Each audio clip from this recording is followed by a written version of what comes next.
Eric Brooks' eyes opened for a moment, and he wasn't sure if he was dreaming or not. But if this was just a dream, at least it was finally a good one, after what seemed like an eternity of nightmares. And if it was really happening, well, it was almost too good to be true. There in front of him stood one of the four members of the Fantastic Four, Reed Richards, and what Reed said next, Eric would never forget. Dracula's Dracula's gone, Blade. You're free now. To be fair, Blade knew he'd never truly be free. He'd been cursed since the moment he was born with a hunger that only a fellow vampire could understand. But if Reed was right, if Dracula had truly been defeated, then at least Blade could finally rest easy. And that was a good thing, because resting was about all that he had the strength to do these days. "'Bout damn time," Blade whispered as his heavy eyelids shut once again.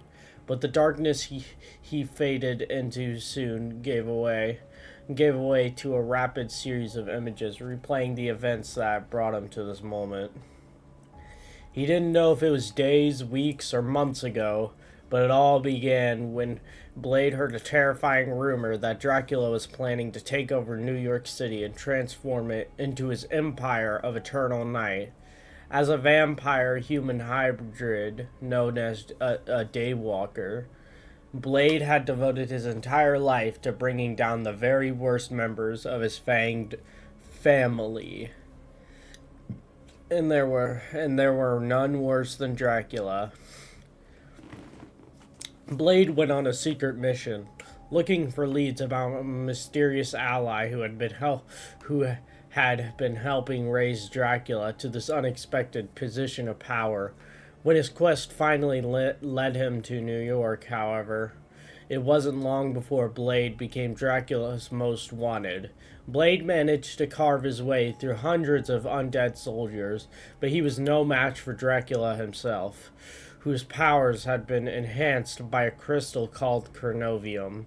Even with Spider-Man and the Human Torch backing up, Blade was still overpowered when the vampiric villain transformed into a giant bat and dragged the Daywalker to his doom. Since that day, Blade had been kept in captivity, subjected to dark magic experiments, and relentlessly drained of blood by Dracula. The Lord of the Vampires must have known that his empire of eternal night wasn't quite as eternal as the name suggested. So he was looking for ways to use Blade's unique hybrid blood to turn all of his minions into Daywalkers, in preparation for the time when the sun finally rose over the city once more. The process left Blade gravely wounded. He faded in and out of consciousness, only snapping back to reality when the pain was too much for his weakened body to bear. So it wasn't easy for Blade to know if Reed Richards was actually here to rescue him after all this time, or if it was just his mind playing tricks on him. After all, he figured he had lost his grip on reality quite a while ago, back when he started having deep conversations with a giant talking squirrel. But when Blade felt his weary body being hoisted onto the thing's rocky shoulders, he knew that he was finally safe. And while he would have given anything to have been the one who drove a stake straight through Dracula's black heart, he knew he had to focus on regaining his strength for whatever battle came next. Because if he had learned anything over the years, it was that villains can die, but evil never does. After taking Blade back to the Baxter building, Reed quickly realized that his friend's wounds were far too severe for him to treat alone. Fortunately, he had allies in the intergalactic empire of Wakanda who were far better suited to help Blade heal body and soul. Blade was transported across the stars via one of Reed's interdimensional bridges, arriving in the palace of the King T'Challa and his sister, Shuri. There, it was hoped that he could safely rest and recover while his fellow heroes took on their next challenge, protecting a living island called Krakoa from an invasion by Ultron and his mechanical minions. While the heroes were busy fending off the android invasion, Shuri decided to try an unorthodox treatment to restore Blade's health. She had developed an experimental serum that used an extract of Wakanda's sacred heart-shaped herb, the same precious plant that gave the Black Panther his uncanny abilities. As it turned out, T'Challa had become Quisake king of the vampires after falling to Dracula. So Shuri was already working on a more readily accessible cure for him. She thought the serum might be the key to healing this unusual outsider as well.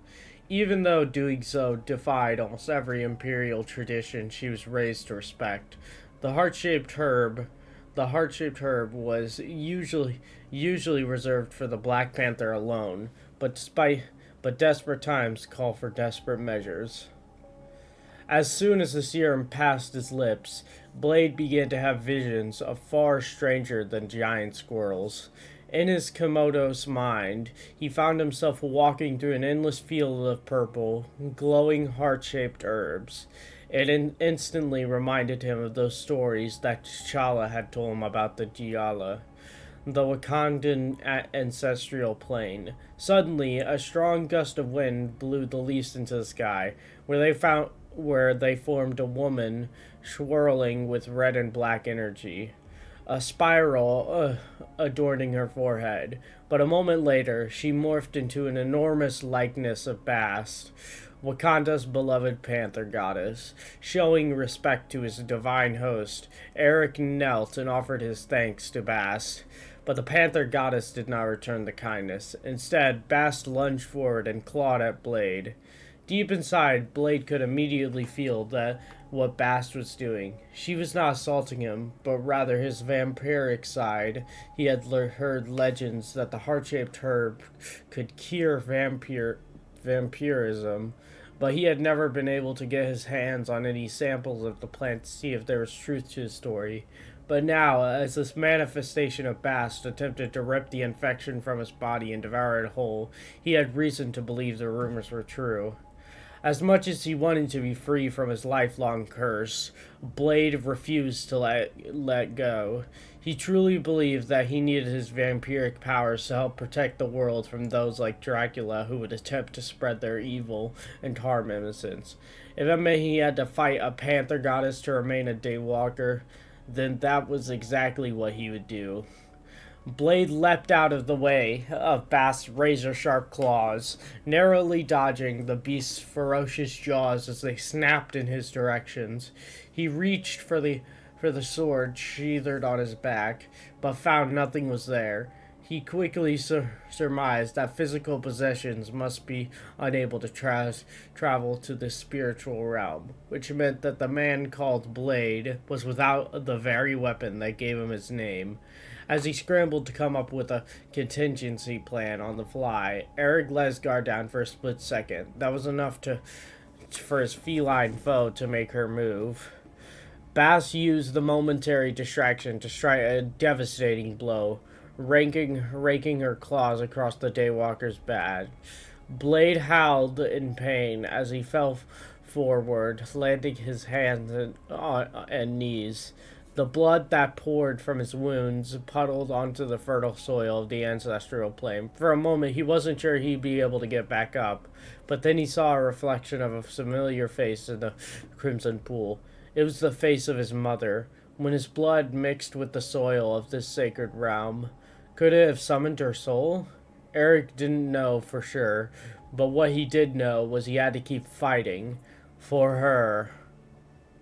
When the reflection of his mother held something out to him, Eric submerged his hand in the red liquid to grab a hold of it. He drew his hand back out and found a gleaming silver sword in his grip. Legend had it that Dracula's cursed sword was an extension of the darkness in the Vampire King's soul.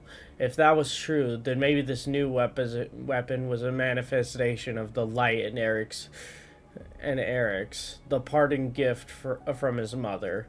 Pulling himself back to his feet, Blade raised his sword, ready to rejoin the battle. Bast snarled at the Daywalker and prepared to pounce on her wounded prey. Almost had me there, kitty, Blade said. But you ain't the only one with fangs or claws. Lunging into the air, Blade struck the phantom Bast with his new sword, causing the Panther Goddess from form to shatter into a million glowing leaves once again. As the leaves settled back to the ground, their brilliant purple hue faded to black. Blade watched as the leaves withered and died at his feet. He knew what this meant. Shuri's treatment had failed. The heart-shaped herb wouldn't cure him, but thankfully, it also wouldn't take away his birthright. He would remain a daywalker. That is, if the day ever came where he could walk again.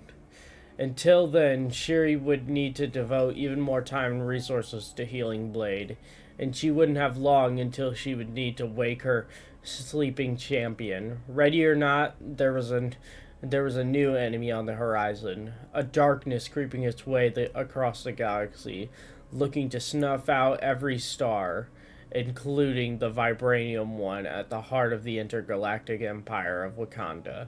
That was a fate Shuri could not allow.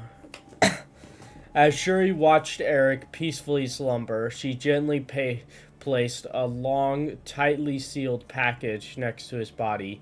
Reed Richards had delivered it at the same time he had brought Blade to Wakanda.